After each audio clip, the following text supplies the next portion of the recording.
Hoy el lunes de reporteros, los sismos a lo largo de la historia de México. Y Miguel Bailón recupera el viaje de Frida Kahlo a París en una publicación y una propuesta que les vamos a presentar. Rafael García Villegas, amigos, amigas de Noticias 22, iniciamos la semana con toda la energía y todos los contenidos. Así es, mi querida Laura Barrera, amigos del auditorio.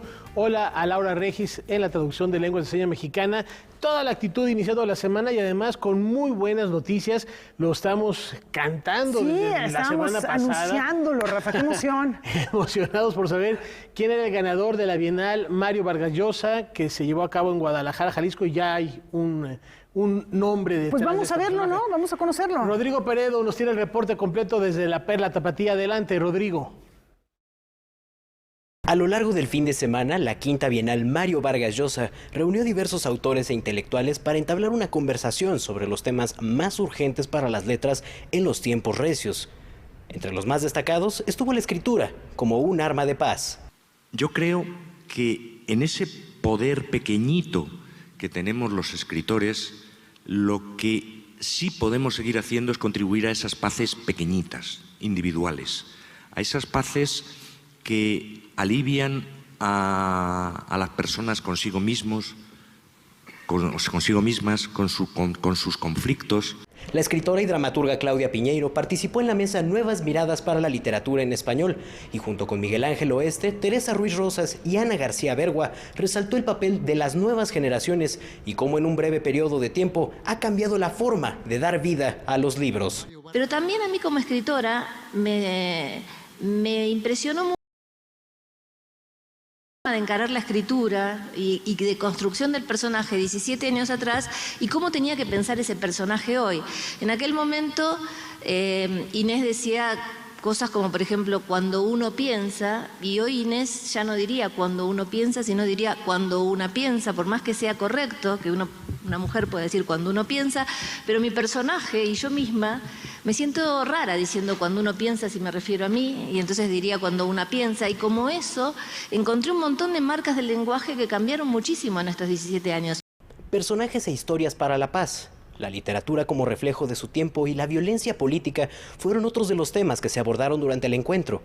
Mario Vargas Llosa, acompañado de Marisol Schulz, habló sobre la literatura contemporánea, compartió algunas memorias de su niñez, su afición por la literatura francesa, en especial por la obra de Gustave Flaubert. El autor de La Guerra del Fin del Mundo también se refirió a la que será su próxima novela, dedicada al vals peruano. Hasta antes del vals, los peruanos estaban muy divididos, como en todo lo demás.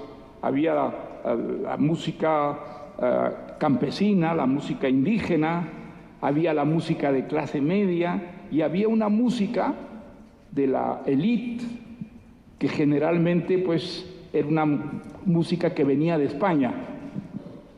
Y entonces con el vals criollo ocurre un fenómeno muy curioso. El fenómeno de la unificación. Los valses por primera vez invaden a todo el país y establecen una semejanza de costumbres respecto a la música en todos los estratos sociales del país, ¿no? Raúl Padilla López estuvo entre nosotros en esta quinta Bienal. Se le evocó en la Sala Plácido Domingo del Conjunto Santander con un concierto de la Orquesta Solistas de América, dirigida por Iván López Reynoso. Durante la velada se pudo escuchar la Sinfonía número 6 en Si menor de Tchaikovsky, sus variaciones sobre un tema rococó y la Quinta Sinfonía de Beethoven.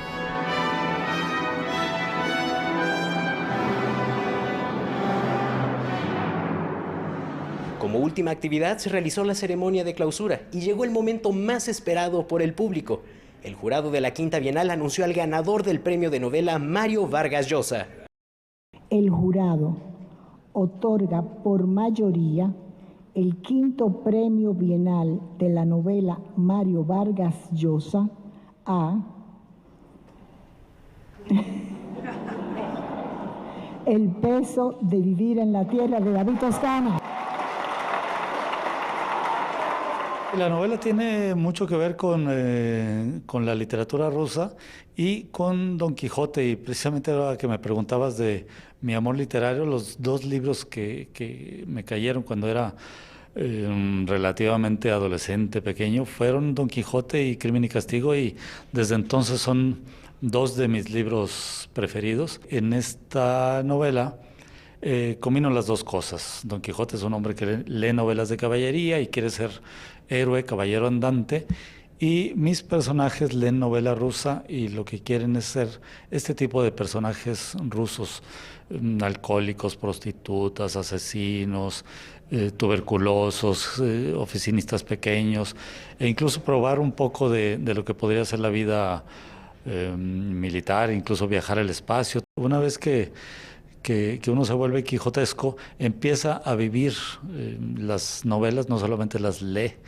No me gusta nada más leerlas, sino sentir que las vivo, sentir que la novela no es una evasión, que la novela es entrar profundamente en la vida, que la novela es una experiencia y que los personajes de novela son algo tan cercano a nosotros como las personas de carne y hueso. Hemos llegado al final de nuestra cobertura de la Quinta Bienal Mario Vargas Llosa. Con imágenes de Francisco Bram, reportó desde Jalisco Rodrigo Peredo. Gracias, Rodrigo, excelente cobertura, y cuanto antes a leer esta publicación del Nuestro Toscano, un fuerte abrazo por haber sido galardonado con tan importante premio, y qué interesantes también las reflexiones de Mario Vargas Llosa. Que siempre tiene algo que decirnos en torno a la realidad contemporánea que vale la pena escuchar. Y cambiando de tema, hace unos días fue presentada en el Senado la Ley Malena, que busca que los ataques con ácido sean tipificados como feminicidio.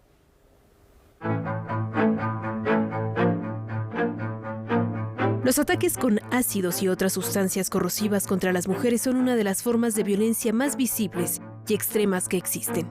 Las cifras que acompañan este delito en México no son claras, pero sí alarmantes. Se estima que 9 de cada 10 casos quedan impunes y hasta ahora la legislación lo registra solo como lesión.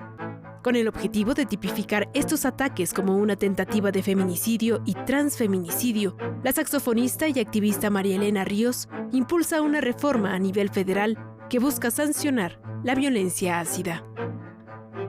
Desafortunadamente siguen catalogando a este tipo de delito como en el apartado de violencia física, y no es violencia física porque no te pegan, no te hacen un moretón, no es un arañón, no te pellizcan, te queman. Y te queman con ácido.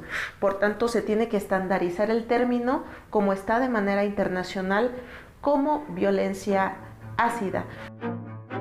Esta iniciativa es conocida como Ley Malena en honor a María Elena Ríos, que fue atacada con ácido en septiembre de 2019. El pasado 24 de mayo fue la misma activista oaxaqueña quien, acompañada de víctimas de este tipo de violencia y respaldada por 45,000 ciudadanos que firmaron la petición, presentó en el Senado de la República la reforma a la Ley General de Acceso a las Mujeres a una Vida Libre de Violencia y al Código Penal, para que la violencia ácida se distinga de la física y tenga su propia definición, y para que se apliquen penas que puedan ir desde los 26 a 40 años de prisión. Este tipo de agresiones en razón de género, que es violencia derivada del machismo, lo que pretende es borrarnos. Ese sí es un verdadero borrado de la mujer. Nos borran la identidad, nos borran de la vida, y cuando sobrevivimos pareciera que es un delito. La reforma contempla la creación de un padrón de mujeres que han sido atacadas con el fin de contabilizar los casos y estipula que la reparación del daño debe correr a cargo del Estado, lo que incluye el acceso a servicios de curación, cirugía reconstructiva, rehabilitación, atención psicológica y asistencia jurídica.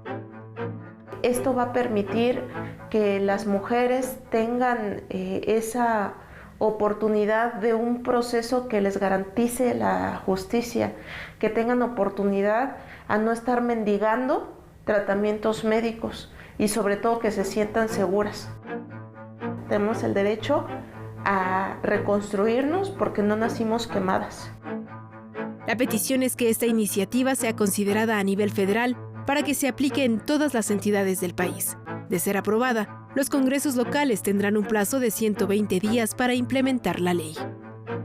Tenemos que entender que las políticas las hacemos nosotras desde aquí afuera. No necesitamos ocupar un espacio en la curul para poder reformar este país. Noticias 22, Karen Rivera.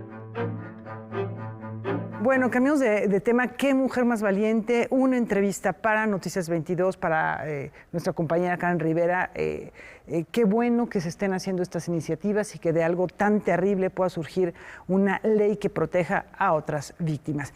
Y bueno, en otros temas, ahora nos vamos, Rafa, amigos, a Tlaxcala. Esto para hablar de un elemento de simbolismo e identidad que se busca compartir con todo el mundo. Los monumentales tapetes efímeros de Huamantla, que se realizan durante la Huamantlada, festividad dedicada a la Virgen de la Caridad, están en camino a ser inscritos como Patrimonio de la Humanidad de la UNESCO y de nuestro país, con la integración de la Comisión Comunitaria e Interinstitucional para dicho propósito, y la cual se enmarca en una iniciativa multinacional. No solamente México y no solamente Huamantla van a ser los que se integren a esta postulación, a esta candidatura a la lista representativa del Patrimonio Cultural Inmaterial de la Humanidad. Nosotros nos enteramos en 2019 cuando justamente de comunidades de Huamantla y también de Uriangato en Guanajuato comparten que como miembros que son de una coordinadora internacional de comunidades alfombristas que concentra, como ya lo decía, comunidades de diferentes países, han estado trabajando en torno a esta postulación internacional y que también era su deseo integrarse. España, Bélgica e Italia son las otras naciones que en 2024 presentarán esta candidatura ante la UNESCO. Primero hay que cubrir una parte del inventario nacional, que es el instrumento local por antonomasia que justamente está dirigido hacia este objetivo de la identificación, reconocimiento y salvaguardia del patrimonio cultural inmaterial. Después, tener ya esta articulación con los diferentes países que se van a vincular y justamente construir esa postulación internacional en cuanto a la conceptualización, la participación comunitaria y, en fin, todos los criterios que la UNESCO ha establecido. Edali Quiroz destaca que el procedimiento se ajusta a los compromisos de México ante la UNESCO cuando nuestro país ratificó la Convención para la Salvaguarda del Patrimonio Cultural Inmaterial, que cumple 2 décadas en 2023. Pero más allá de la cualidad técnica y artesanal que representan estas alfombras, están sus profundas y complejas dinámicas sociales.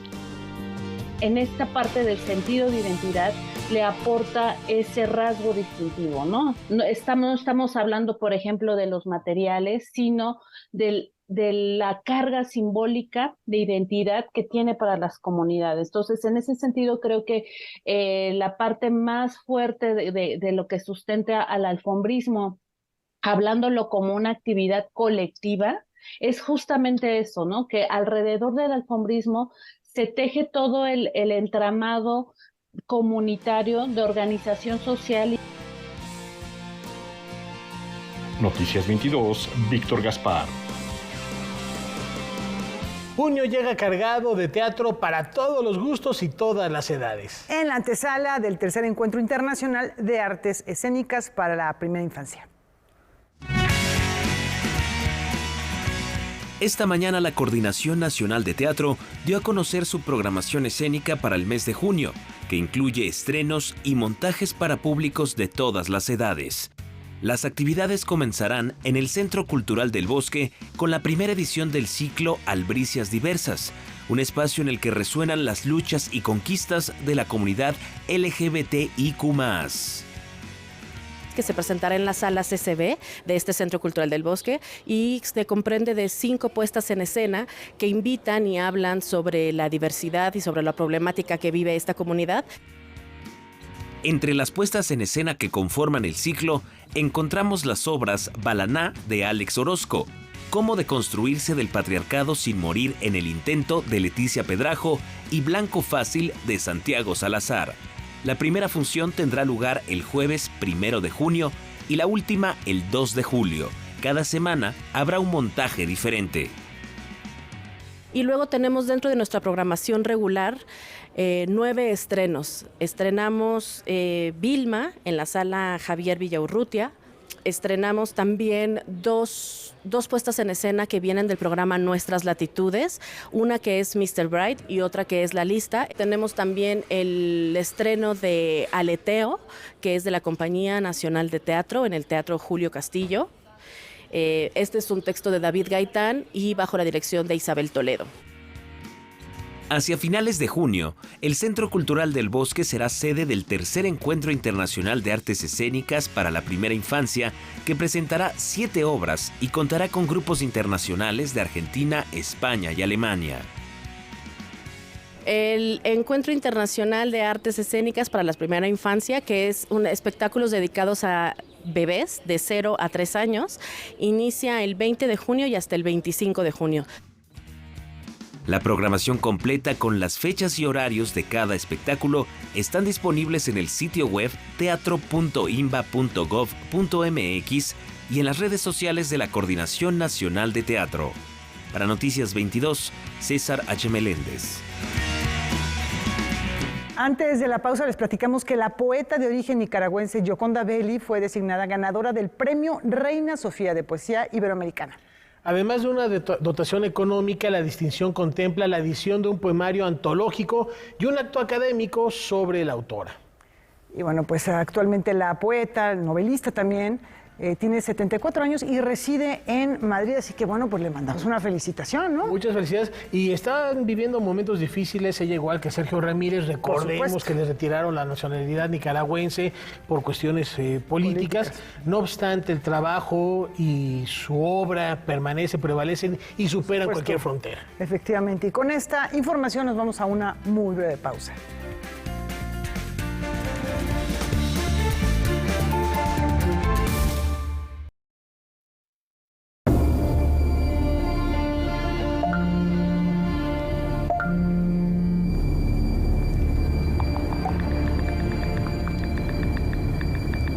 Usar el celular al conducir se ha convertido en la principal causa de accidentes viales. Los mensajes que debes leer cuando manejas no están en tu celular. Maneja con precaución. Secretaría de Infraestructura, Comunicaciones y Transportes. Ándale, otra vez hace Movimiento Ciudadano. Sí, para cancioncitas. No creas, la gente está contenta con sus gobiernos. ¿A poco? Sí, en Jalisco y Nuevo León han dado atención médica gratuita contra el cáncer. Ahí sí entraron con todo, no como los de Morena que ni las medicinas. Eso sí, y en Guadalajara ya tienen mucho tiempo gobernando, ¿no? Por algo será. Sí, la verdad es que hacen falta más gobiernos así, para que te cambie esa cara por una más alegre. Movimiento Ciudadano. ¿Te perdiste Catarsis 22 en vivo? No te preocupes, relájate. Y este próximo sábado a las 10 de la noche puedes verlo desde casa porque la conversación se puso buenísima en nuestra repetición. Y si no, los lunes a las 11:30 de la noche, solo aquí por Canal 22, donde la cultura también se ve. Catarsis 22. Retransmisión, sábados, 22 horas.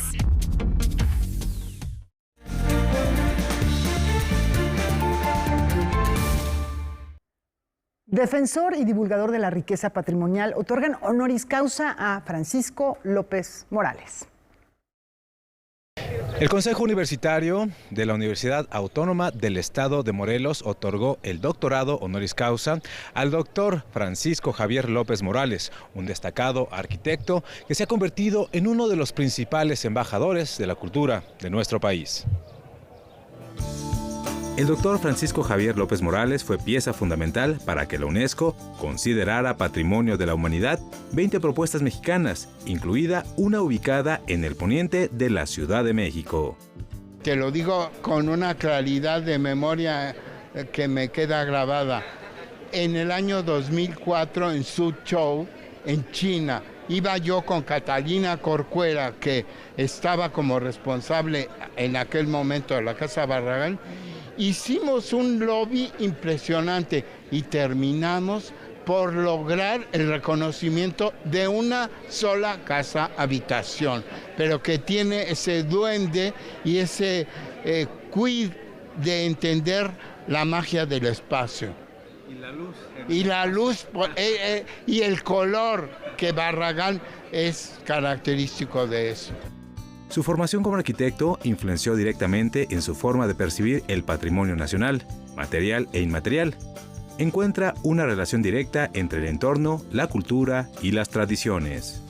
Cuando hablo de inmaterialidad, pero desde el punto de vista del arquitecto, me estoy refiriendo a que estamos hablando de una geografía simbólica, más que presente, ¿me entiendes? Una dimensión que trasciende con mucho lo que aquello que vemos a primera vista.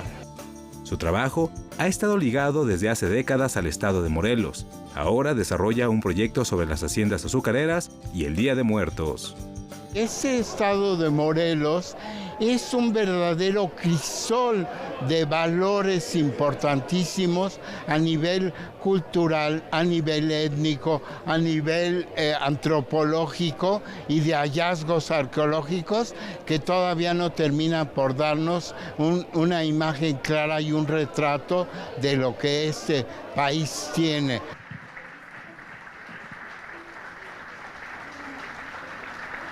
El doctor Francisco Javier López Morales asegura que sin la pasión que siente por su profesión y el amor que tiene por nuestro país, no hubiera conseguido todo lo que ha logrado.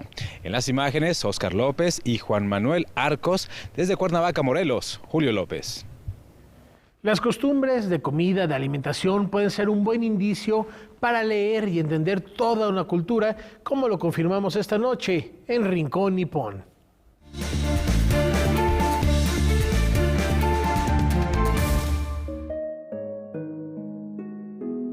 Konnichiwa amigos, yo soy Miri Murasaki, bienvenidos a Rincón Nippon.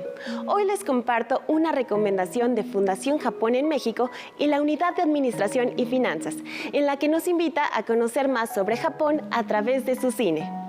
En el ciclo de Cinecomidas Internacional se proyectará la cinta titulada Papa no Bento o El lonche de papá. Esta película es una historia basada en una publicación real, en la que Midori muestra dos fotografías. A la izquierda se ve el primer lunch o bento que su papá le preparó al comenzar la secundaria, y a la derecha el último que le preparó al terminarla. Esta publicación fue compartida más de 80,000 veces, de ahí el interés en hacer una película sobre esto. La cinta nos muestra la cultura japonesa a través de la tradición del bento box, que como ya hemos platicado en esta sección, no se trata solo de un platillo práctico para llevar. Lo que la película quiere resaltar es el bento como una forma importante de demostrar amor y cuidado. La trama se desarrolla desde los puntos de vista del padre y de su hija. La conexión entre ellos se basa en la evolución diaria del bento que el padre prepara para que ella lleve al colegio. A lo largo de la película podemos ver la obsesión del papá por crear el lunch perfecto y cómo emplea todos los recursos a su alcance para poder aprender a cocinar, esforzándose por recibir retroalimentación diaria de su hija. Además de poder apreciar aspectos visuales y musicales, podemos ver en la trama temas serios y dramáticos también, en la que las emociones se transmiten a través de las notas que viajan dentro del bento box.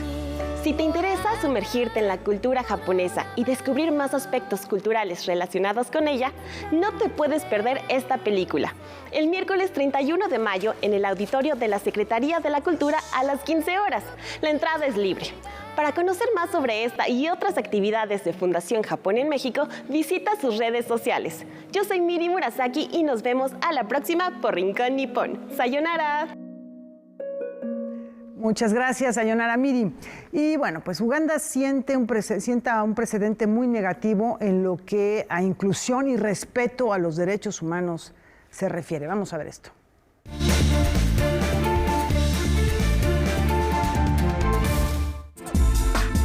Uganda criminaliza la homosexualidad al promulgar una ley que ha causado indignación en la comunidad LGBT+, al castigar con pena de hasta 20 años de cárcel. Además, la ley impone la pena de muerte por homosexualidad agravada al comprobarse que se transmitió alguna enfermedad como el VIH-Sida. El Parlamento aprobó esta norma en la que se señala que no es un crimen ser homosexual, pero que sí están penalizadas las relaciones entre personas del mismo sexo. Esta norma ya fue criticada por Estados Unidos, la Unión Europea y la Oficina del Alto Comisionado de la ONU para los Derechos Humanos. Sin embargo, la medida cuenta con un amplio apoyo de la opinión pública en Uganda. Noticias 22, Alberto Aranda. Como lo hemos comentado en diversas ocasiones, los lenguajes son entes vivos y como tales corren el riesgo de extinguirse. Este es el caso del dialecto de español que solo se habla en Nuevo México. ¿Usted sabía que en los remotos pueblos montañosos del estado de Nuevo México, Estados Unidos, se habla una forma de español que no se habla en ninguna otra parte del mundo? Y que este dialecto de los primeros colonos de habla hispana que llegaron a esas localidades hace más de 400 años se está perdiendo? De acuerdo con un reporte reciente de The New York Times, este dialecto contiene conjugaciones verbales inusuales, pronunciaciones poco ortodoxas y palabras extraídas del inglés y de idiomas indígenas de América del Norte. Aunque esas apartadas tierras montañosas que albergan enclaves hispanos diseminados por toda la región fueron absorbidas por Estados Unidos en el siglo XIX, generaciones de hablantes han logrado mantener vivo el dialecto a través de la poesía, el canto y los intercambios cotidianos en las calles de esas comunidades remotas, prácticamente fuera del mundo. Hace algunas décadas, canales de televisión nacionales presentaban a cantantes que hablaban ese dialecto. Además, existía gran variedad de periódicos en español que florecieron en el norte de Nuevo México. Sin embargo, la mayoría de estos han desaparecido.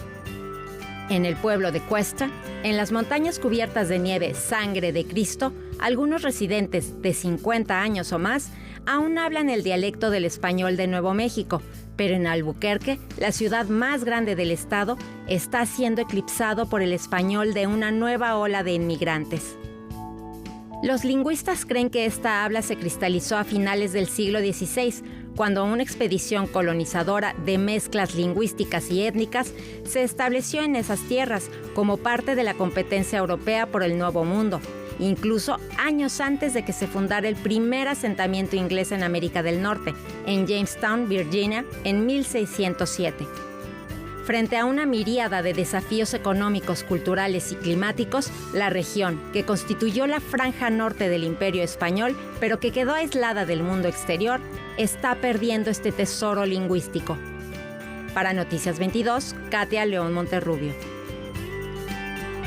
Esta noche en Debate 22 vamos a conocer el método Poniatowska para escribir, cuando la autora de La Noche de Tlatelolco nos revele sus secretos a través de Javier Aranda Luna. No se pierdan esta charla, esta propuesta al término de Noticias 22. Bueno, los secretos para Rafa, para escribir. Tiene secretos también para entrevistar, por ejemplo.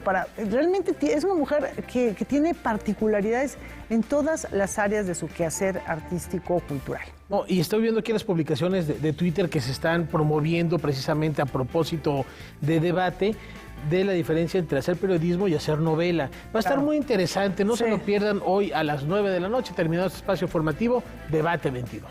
Regresamos enseguida.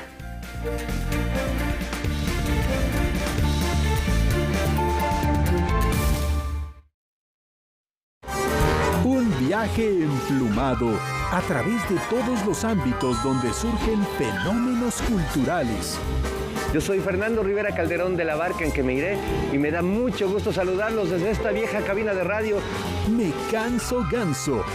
El único programa de radio hecho para la televisión donde el espectáculo es la creatividad, la sensibilidad y la inteligencia. Nueva temporada, jueves 21:30 horas.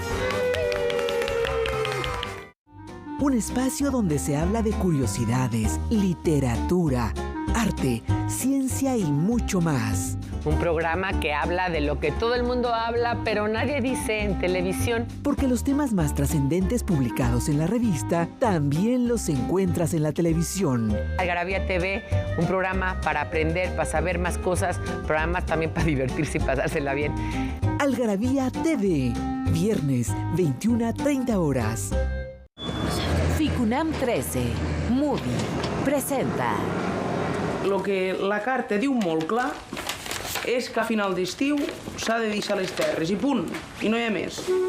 Después de 80 años cultivando la misma tierra, esta familia se reúne para realizar juntos su última cosecha.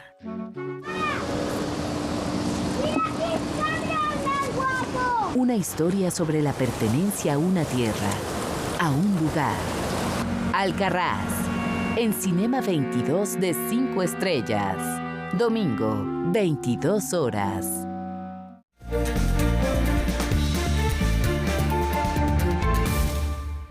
Para aproximarnos a una de las facetas más humanas de Frida Kahlo, basta evocar su periplo por la Ciudad Luz.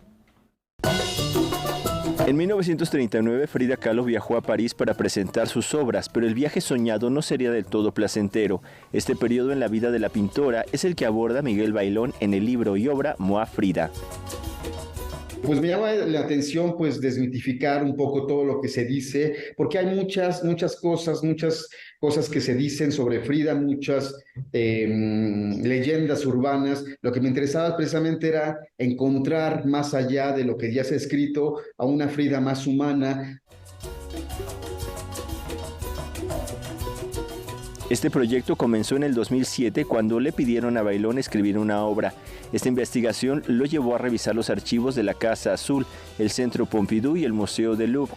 El resultado echa abajo algunos mitos y confirma algunas leyendas. El encuentro con Jacques Monard, que mucha gente no lo sabe, pero Jacques Monard es el asesino de Trotsky, que la contacta precisamente en París para, gracias a este contacto, poder llegar y pues cumplir con su misión, ¿no? La gran historia de amor entre Frida y Jacqueline Lambda, la esposa de Breton, ¿no? El encuentro con Josephine Baker. Otro, pues es la gran decepción, ¿no? De que Frida la invitan los Breton, André Breton, cuando va a México, le anuncia y le descubre a Frida que ella es surrealista. Frida, pues ya sabemos que ella dice, pues yo ni sabía que era surrealista, ¿no? Yo pinto lo que siento, pinto lo que veo, pinto mi realidad, ¿no? Y bueno, llega Breton, la invita, Frida se va como encantada para esta exposición y resulta pues que la exposición es un desastre. En el libro se recuerda cómo Frida no entendía cómo los surrealistas podían pasársela en los cafés filosofando y al día siguiente no tener dinero para comer, pero también se deja claro la procedencia de la pintura titulada El cuadro o el marco. El mito de su cuadro, el único cuadro de Frida Kahlo que está en Europa, que la leyenda urbana dice, y gracias a esta venta Frida se convirtió en una artista que despegó a nivel internacional, la venta de este cuadro que según cuenta la leyenda, que lo compró el Museo del Louvre. Cuando yo, dentro del trabajo de investigación, me acerqué a los archivos, gracias a mis contactos, amigos del Louvre, les dije, estoy haciendo este trabajo de investigación, necesito encontrar, por favor, los documentos que atestiguan la compra de esta obra, pues se fueron de espaldas, y yo también, porque el Museo del Louvre nunca compró un cuadro de Frida Kahlo. El libro Moi Frida se encuentra en librerías. Noticias 22, Alberto Aranda. Además de sensibilizar a sus lectores, esta novela gráfica busca inspirar y despertar la admiración por sus personajes y quienes los inspiran. Debido a su admiración a los atletas paralímpicos, la ilustradora Anaelia Redondo Escamilla desarrolló el cómic titulado Argent Power, con el propósito de abordar las adversidades a las que se enfrentan las personas con discapacidad. Surge mi deseo por contar algo sobre las personas con discapacidad a través de la ficción. A través de las viñetas, la artista mexicana narra la historia de Melina, una joven con discapacidad adquirida que se encuentra en proceso de adaptación a su nueva realidad. Lo que ocurre con ella es que al ser una chica pues impulsiva en su licenciatura, ¿no? Como en plena juventud y con su independencia viéndose afectada de una forma que nunca antes había enfrentado, tiene que pues lidiar con la frustración de encontrarse con una realidad que no está pensada para personas como ella, ¿no? A la protagonista de la historia se le aparecen seres en sus sueños, que le proponen un trato para recuperar la movilidad de sus piernas, a cambio de trabajar para ellos y recuperar el poder del Argen, que le da la posibilidad de trasladarse a diferentes planos astrales. Lo que yo hago en la trama es explicar que el miembro fantasma es como una conexión con tu ser de otros planos y que a partir de esto se puede como, digamos, sustituir las partes que no tienes con el poder del Argen para que puedas utilizarlo y trasladar tu mente a otros planos paralelos, ¿no?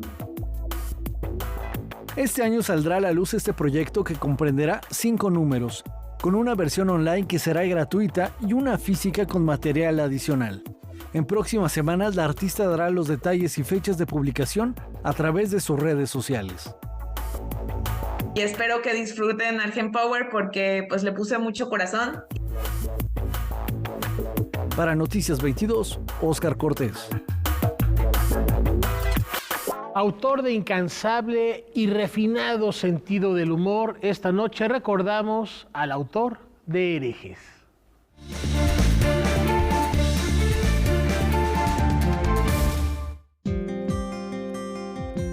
Admirado por su inteligencia, alegría y sencillez, aspectos de su personalidad que dejó plasmados en sus novelas, ensayos, poesía y crítica, Chesterton fue uno de los mejores escritores de Inglaterra. Desde niño aprendió de memoria algunas páginas de la literatura inglesa, escribió más de 90 libros, poemas, unos 200 cuentos e innumerables artículos y ensayos. En todos se ve su sentido del humor notable y su capacidad de condensar ideas profundas y explicarlas de manera sencilla. El personaje más famoso de Chesterton es el Padre Brown, un sacerdote católico y formidable detective, protagonista en más de 50 historias publicadas entre 1911 y 1935. El personaje del Padre Brown está inspirado en el sacerdote John O'Connor, un párroco de un barrio pobre de Frankfurt, quien J.K. conoció en 1907. Chesterton murió el 14 de junio de 1936 en Inglaterra. En su natalicio, una forma para recordarlo es leer sus ensayos, las novelas El Padre Brown, Ortodoxia, El hombre que fue jueves y las biografías de San Francisco y de Santo Tomás de Aquino.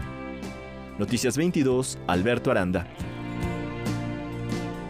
Con la fusión de música de cámara y sonoridades electrónicas que caracteriza a Onyx Ensemble, una presencia portuguesa vuelve a manifestarse en su más reciente producción. Vamos a conocer todos los detalles a continuación. La agrupación mexicana Onyx Música Contemporánea grabó su segunda producción monográfica dedicada al compositor portugués João Pedro Oliveira.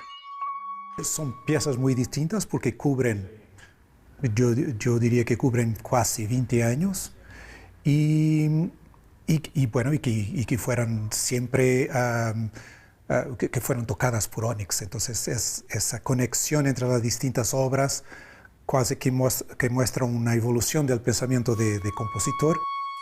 Tim Shell de Freedom of Choice es el nombre de la producción que está integrada por 6 obras del ganador del premio Música Nova de la República Checa y que muestra algunos de sus sonidos característicos.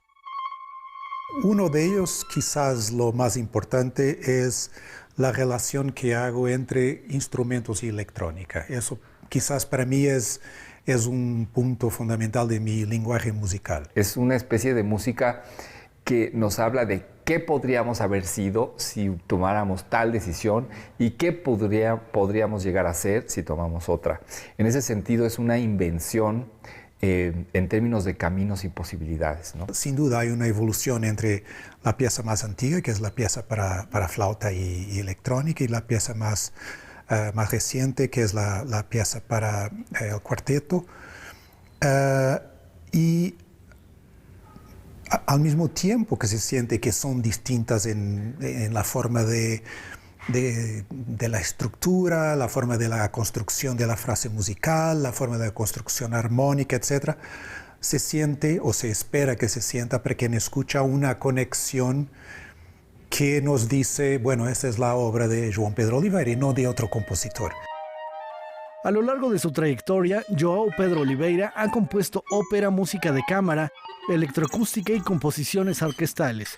Además, ha recibido más de 70 premios y reconocimientos internacionales y colaborado por más de 18 años con Onyx Música Contemporánea. Estamos muy contentos con el resultado. Es un disco publicado por Urtext Digital Classics, así que agradeciendo a la disquera que nos permite estar publicando. Este ya sería el disco número 25 de Onyx. Esta producción será presentada el 30 de mayo a las 19 horas en la Fonoteca Nacional. Noticias 22, Óscar Cortés. Bueno, pues es una buena invitación, una buena propuesta para descubrir esta música. Un abrazo a Alejandro Square y a Onyx Ensemble, de verdad qué gran trabajo de propuestas innovadoras y además de difusión de los compositores contemporáneos, muy plausible. Efectivamente. Vamos a ir a una pausa, ya está aquí Pepe Meléndez con el lunes de Reporteros de esta noche, que nos va a poner a vibrar.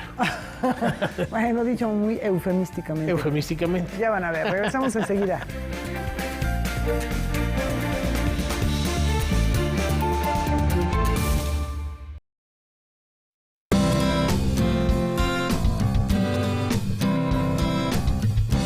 Como audiencia, tienes derechos. Debes conocerlos para poder ejercerlos y ser parte de los televidentes críticos y participativos. Es muy importante que sepas que los contenidos que ofrece tu televisora deben reflejar pluralidad ideológica, política, social, cultural y lingüística. Para más información, consulta la página de defensoría.canal22.org.mx.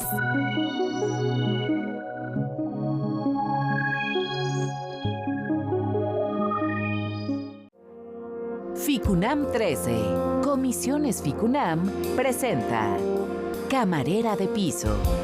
Chilo, no, hace caso, loco, hace caso. A la Gloria pedile que no hay tiempo. Puerta a puerta. Pero es que no tenía ni cereal para comer. Por eso, les mando una y ahora... ¿Usted no ha comido cereal desde enero? Atados los años engullen la tierra. ¿Crees que hoy suceda lo del último día? Lunta.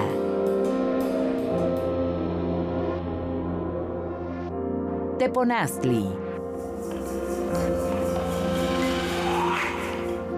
En Cinema 22, viernes 22:30 horas. La Biblioteca Elena Poniatowska reunirá todos sus libros. Elena, ¿escribir vale la pena? Sí, escribir vale la pena. Le ha dado sentido a la vida de muchos hombres y de muchas mujeres.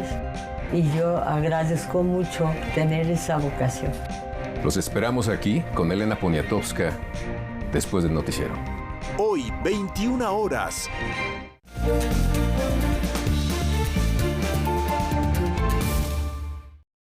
A un lustro de su partida, las teorías de Stephen Hawking siguen desafiando las leyes de la física y nuestra manera de entender el universo. Vamos a ver.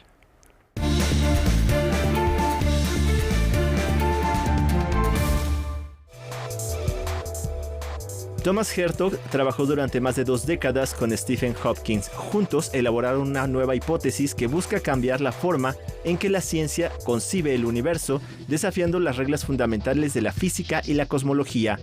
La teoría, que podría ser la última aportación de Hawking a la ciencia antes de su muerte en el 2018, fue expuesta en su totalidad por primera vez en el libro Sobre los orígenes del tiempo, publicado este año.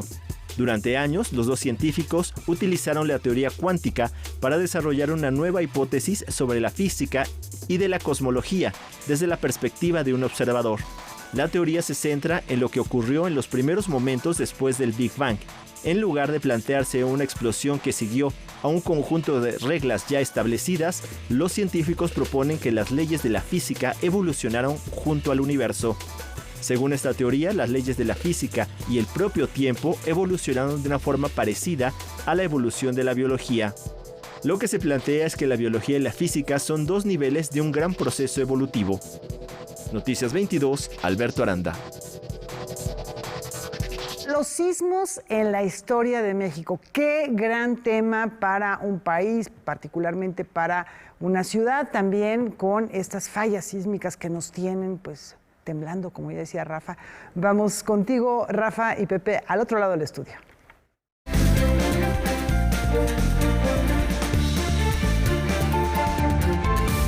En efecto, Laura, hay un libro muy interesante que da cuenta de cómo los sismos desde hace siglos, ahorita de repente se ponen de moda por los paneles sísmicos y estos fenómenos que hemos vivido en las últimas épocas, los microsismos, y no se diga los grandes sismos, vivimos en un lugar de placas tectónicas, la Tierra se está moviendo constantemente, pero ¿qué pasaba antes? Hay que hacer un análisis y una reflexión porque hoy lo analizamos de una perspectiva contemporánea donde la ciencia ha avanzado muchísimo, pero en la época de la Revolución o en la época de la colonia.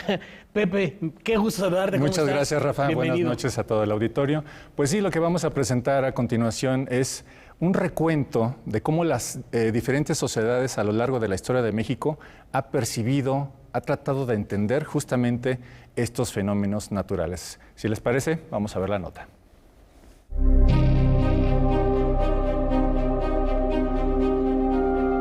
Los temblores de tierra, así como otros fenómenos naturales, forman parte de la historia de México.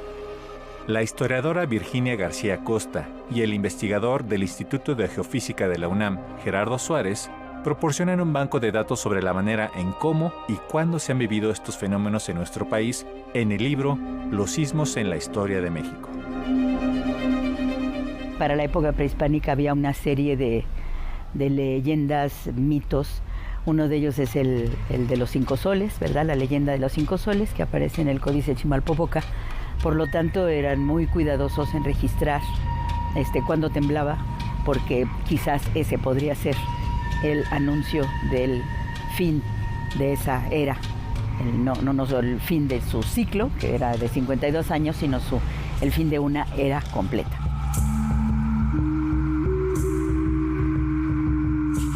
Esta concepción hizo que los temblores fueran minuciosamente registrados. En los códices encontramos la asociación entre este glifo combinado, tlalolin, con un fechamiento, con un evento, con guerras, con escaseces, con otros elementos que han permitido, con las fechas prehispánicas y con los cálculos se han hecho en asociación con los calendarios cristianos, poder ubicar estos sismos de la época prehispánica. Y en la época colonial, ya con la llegada de los invasores, ¿verdad? De los españoles, llegaron las ideas cristianas y entonces empezó toda esta idea providencialista de los sismos como castigo divino. La gente lo que hacía cuando temblaba era ponerse a rezar. Entonces, la medición de los sismos se hacía con base en rezos. Entonces, hay una enorme variedad, pero por ejemplo, te dicen el sismo duró un credo, el sismo duró un salmo de miserere, el sismo duró 2 credos, y ya cuando duraban más decía, el sismo duró 2 credos rezados con devoción. Entonces, los que todavía sepan rezarlos, si lo rezan, un credo se reza en menos de 1 minuto, ¿no? Entonces, es lo que la duración que seguramente tenían los temblores. ¿Cómo se ha modificado la manera de entender los sismos en el transcurso del tiempo y su impacto en las sociedades? Podemos decir que hay 2 maneras de clasificar los temblores, los históricos y los instrumentales. Un sismo registrado instrumentalmente es un sismo que ha sido registrado por sismógrafos, mientras que los históricos son simplemente reportes que se hacían por viajeros, por autoridades eclesiásticas, por autoridades civiles, por individuos en lo particular, que quedaban registrados y logramos conservar los registros. Lo único que hacen es describir cómo fueron sentidos. Pero hay una revolución científica, una verdadera revolución científica clásica en el estilo de Kuhn, que es la tectónica de placas. Cambia totalmente la forma de ver las ciencias de la Tierra y da una explicación de muchos de estos fenómenos y su asociación. A lo largo del siglo XX, 3 han sido los temblores que han dejado una huella en la memoria de los mexicanos. Bueno, el del 11 no es un sismo muy grande. Es un sismo que además tiene una parte anecdótica muy interesante y muy romántica, que es el día que Madero entra a la Ciudad de México a caballo y en ese momento tiembla. Y es un sismo en el sur de México. Y tiene esta parte emblemática y simbólica y en la historia de México, y además el dicho famoso de que cuando Madero entra a México hasta la tierra tiembla, ¿no?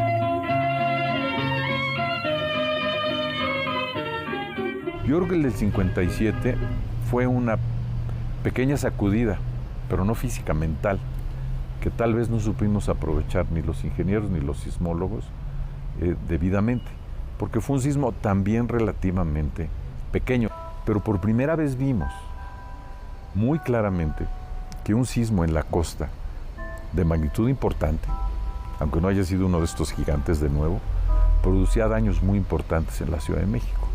Pero no era la Ciudad de México que conocemos. La Ciudad de México que de 1957 no era la Ciudad de México de 1985. Pero fue el primer indicio que un sismo que ocurre a 300 kilómetros de distancia no le hace nada a las ciudades que están inclusive a distancias más cortas. Pero en la Ciudad de México sí hubo daños importantes. Hubo colapsos. Bueno, el ángel también es emblemático, anecdótico y tiene un significado emotivo muy importante. El 85 ve otra ciudad. Ahora entendemos, son estas arcillas donde se nos ocurrió construir la ciudad de un antiguo lago que se quedan oscilando y oscilando y oscilando y someten a los edificios los ingenieros les llaman solicitaciones, a una demanda y a una carga continua. Y eso fue lo que sucedió, que fue algo realmente nuevo, pero no nos deja de sorprender porque en el mismo 19 de septiembre, una extraordinaria coincidencia, cuando muchos regresábamos de los famosos simulacros, viene otro, pero muy diferente, pues no fue en la costa, sino fue casi abajo de nosotros, en Morelos, con frecuencias muy diferentes, y afectó una zona que no fue el centro de la ciudad. Afectó una zona en los antiguos, podemos decir que es casi los márgenes del antiguo lago, que se comporta diferente. Por otro lado, ha habido importantes avances tecnológicos en cuanto a la detección oportuna de sismos que se han desarrollado en nuestro país. La alerta sísmica, hay sensores en la región en donde ocurren los sismos, con los algoritmos detectan si vale la pena alertar o no. Si vale la pena alertar o no, lanzan una alerta y el tiempo que tenemos de aviso, el tiempo de oportunidad es el tiempo que tardan en llegar las ondas sísmicas. Yo creo que el estudio de sismos históricos ha generado una mayor conciencia en los especialistas de que nuestras estimaciones de peligro sísmico, que son las que se usan para construir las normas, los reglamentos y normas de construcción, y voy a hablar de la Ciudad de México, son importantes. Yo creo que ese, para mí, es uno de los cambios fundamentales, amén de los cambios políticos y sociales de los que se habla mucho. Pues retomando un poco, aquí están los tlalis que veíamos en la nota que nos comparte Pepe Meléndez. Algo muy interesante porque así marcaban precisamente los prehispánicos cuando había sucedido un fenómeno en tiempos sísmico. mesoamericanos, así es, aparecían justamente en estos códices, en estos anales, en donde, bueno, aparece este glifo Tlalolin que indicaba que había ocurrido un movimiento de tierra. A ver, Pepe, y aquí varias cosas. Uno, se considera un desastre natural. Va mucho más allá. ¿Y qué pasaba cuando en tiempos mesoamericanos, en tiempos de virreinato?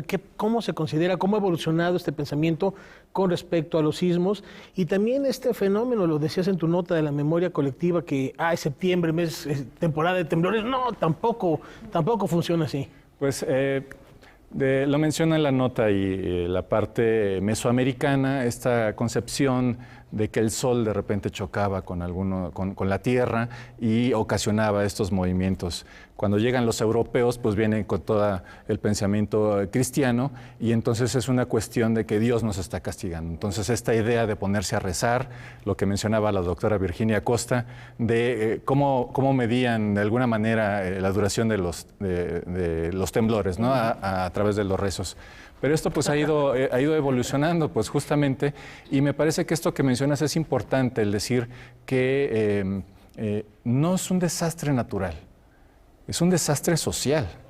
es un desastre económico, es un desastre cultural, porque nosotros sabemos que estamos en un territorio que tiembla. Debemos nosotros de tener justamente la precaución de hacer construcciones pues que no tengan este tipo de problemas. Si hay algún movimiento de tierra, pues que se desplomen. Pero esto pues lo hemos estado aprendiendo justamente a través del estudio de sismos que han ocurrido aquí, ¿no? Para que dejen de considerarse un desastre y simplemente lo apreciemos como lo es, el poder de la naturaleza. Exactamente. El planeta está vivo, el planeta se está moviendo y no hay una mayor manifestación. Ahora lo hemos estado también revisando con el volcán Popocatépetl. Es la naturaleza, es el mundo que está respirando y nosotros somos parte de ese universo. Así es, Rafa. Y bueno, pues espero que les haya gustado, que haya podido aportar un poco más acerca de los sismos que han ocurrido aquí en nuestro país y la manera de cómo debemos de entenderlos. Y gracias también por compartir esta publicación. Bienvenido de nuevo cuenta, Pepe. Muchas gracias, Rafa. Laura. A mí me impresionaron mucho las imágenes del terremoto de 1911. No las conocía realmente. Y bueno, pues ahí se presta a las interpretaciones. Llega Madero, hay un terremoto, pues no puede ser casualidad, ¿no? Decía la gente. Bueno, pero bueno, más allá de eso, de verdad que una investigación muy interesante acerca de la presencia a lo largo de nuestra historia y cómo la ha impactado. Pepe, muchísimas gracias. Rafa, amigos, nos vamos a despedir celebrando el cumpleaños 70 de Danny Elfman, compositor, músico, cantautor, tiene también su grupo de música, productor de discos y constante colaborador de Tim Burton, de Sam Raimi en muchísimas películas, hizo también el tema de Los Simpson. Disfrútenlo y muy buenas noches, hasta mañana.